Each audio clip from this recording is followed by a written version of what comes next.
মুখ বান্ধা করে মুই পরে আসলে সবুজ গেলাম সাদা হয়ে গেছে এই জায়গায় লাফ আছে খালি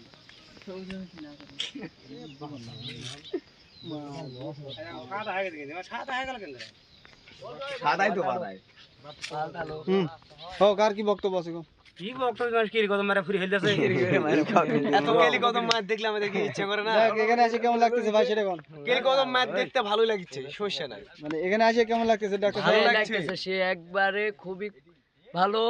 এই যে চারিদিকে পাহাড় আর পাহাড় উঁচু নিচু পাহাড় আর মনে করেন যে মাঝের মধ্যে এখানে চলতেছে কেরি বুঝতে পারছেন বদন খেলা কেরি নাকি বদন খেলার কেরি চলতেছে আমাদের দেখে অনেক ভালো লাগতেছে মাঝের মধ্যে আমরা খুব মানে অনুভব করতেছি এবং মনটা ভ্যাক করে কায়দা উঠতেছে কারণ কেরি করার মতো আমাদের কোনো ব্যবস্থা নেই এখানে আছে কক্সবাজার আছে ব্যবস্থা করে দিবেন আচ্ছা ওকে ধন্যবাদ